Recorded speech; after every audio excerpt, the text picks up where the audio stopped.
RCF, la joie d'être ensemble. Et oui, nous sommes ensemble et la joie se partage. Et il fait pas très beau, il paraît aujourd'hui, je sais pas, parce que là nous sommes enfermés, on voit pas s'il pleut. Mais nous allons quand même parler du soleil entre les gouttes, le magazine du Secours catholique, c'est tout de suite. Du soleil entre les gouttes, le magazine du Secours catholique.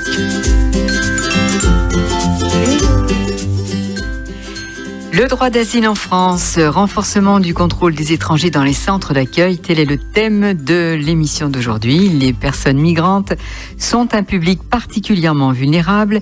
Ils disposent d'un statut fragile et vivent souvent dans des conditions très précaires.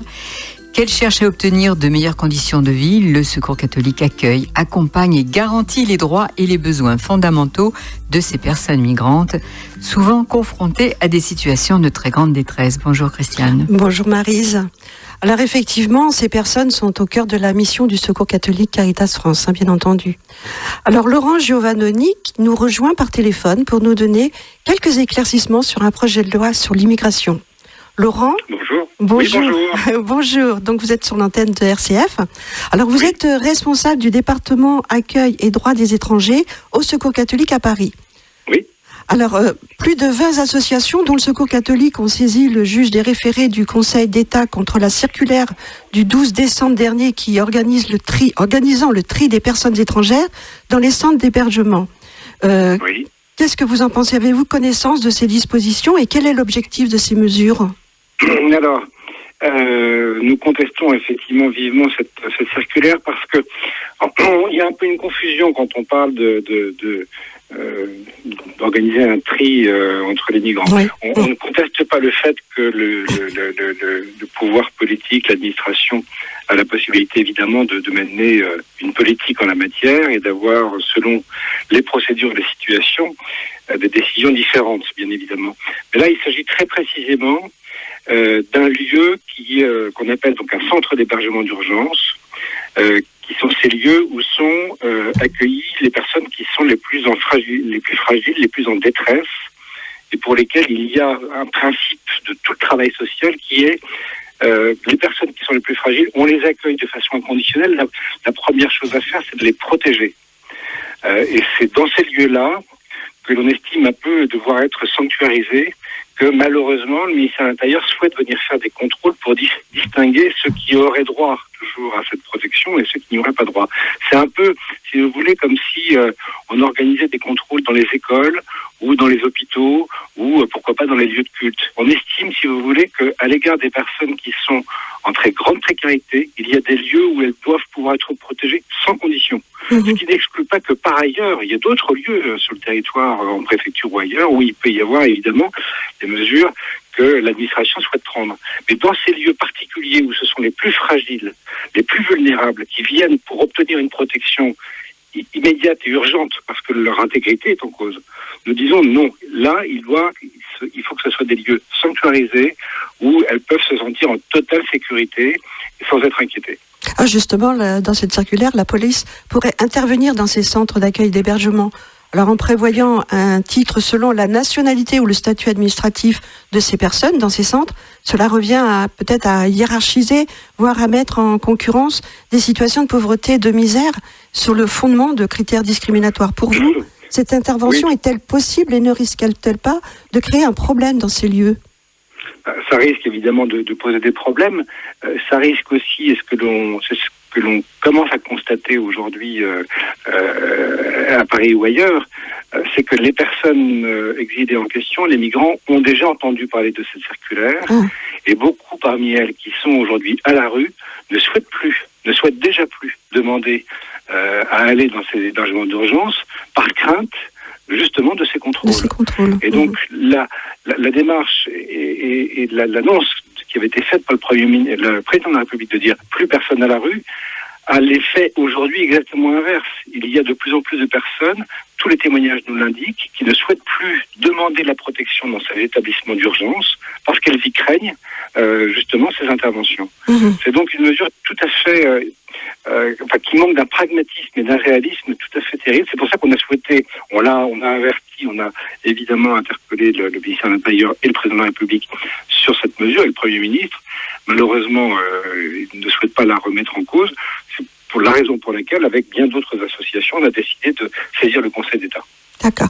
Est-ce que l'esprit de ce projet de loi sur l'immigration, est-ce que ça reviendrait à mieux prendre en charge les demandeurs d'asile et expulser tous ceux qui ne peuvent obtenir une autorisation ou à une protection de la France?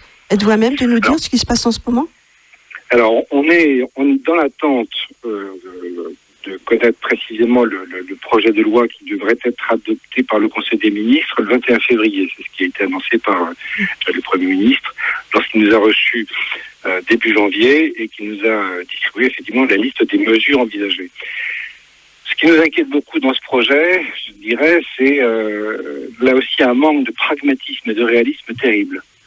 Il vise, a priori, c'est l'énoncé à mieux protéger les demandeurs d'asile, malheureusement en raccourcissant les délais. Sur le fait de raccourcir les délais, tout le monde peut être d'accord sur l'objectif. Malheureusement, la façon dont ils souhaitent le faire est assez contestable parce qu'on va se retrouver avec beaucoup de gens qui n'auront plus les moyens matériels de faire examiner leur demande.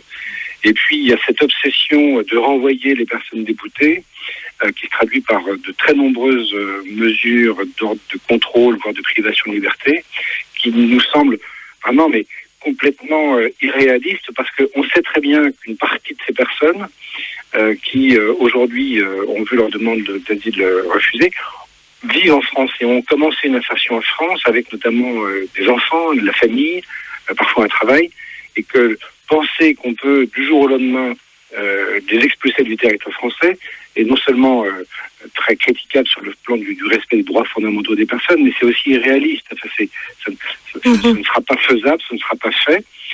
Et donc on demande au gouvernement d'avoir une attitude plus pragmatique, plus réaliste, et de dire une partie de ces personnes, on sait très bien qu'elles resteront, donnons-leur les moyens de vivre normalement, d'être autonomes, de travailler et d'avoir une vie comme tout un chacun, plutôt que de les maintenir dans une extrême précarité qui est dommageable pour tout le monde, pour elles bien sûr, mais aussi pour la société française. Alors, c'est justement ces personnes étrangères, ont-ils des droits actuellement en France ? Ça dépend lesquels. Les migrants. En position du migrant, en fait. Situations très différentes. Là, on parle, il y a des gens qui sont en procédure de demande d'asile, elles sont des droits au séjour provisoire. D'autres qui sont réfugiés, elles sont en phase d'insertion et d'intégration, et c'est très bien. Et puis, il y a un certain nombre de personnes qui ont été déboutées, c'est-à-dire dont leur demande d'asile a été rejetée, et qui sont dans un entre-deux. C'est-à-dire qu'elles n'ont, sur le papier, pas droit au séjour au travail, sauf qu'il y a d'autres droits quand même fondamentaux qui existent, et notamment celui, par exemple, de protéger les enfants. La plupart ont une famille avec des enfants qui vont à l'école. Il y a évidemment ce droit inaliénable à être soigné si on est malade, d'avoir une protection minimale lorsqu'on est dans la plus grande précarité. Donc il y avait une formule qui nous avait bien plu d'ailleurs lors d'un entretien avec le Premier ministre. Il évoquait ces personnes avec des droits incomplets.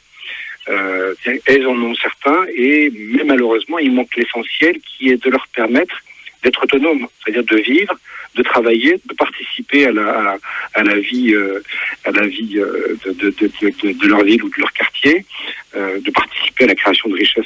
Il y a plein de gens plein de personnes qui ont tout un tas de talents et de capacités à créer, à développer des activités professionnelles. Donc c'est ça qui manque aujourd'hui, c'est leur permettre de vivre comme tout le monde. Plutôt que d'être dans la plus grande précarité, de les maintenir en marge de la société. C'est bon pour personne. C'est vraiment ça qu'il faut comprendre. C'est pas seulement, évidemment, les défendre elles, c'est aussi dans l'intérêt général de leur permettre d'intégrer la vie citoyenne et la vie collective comme tout un chacun. Merci Laurent de nous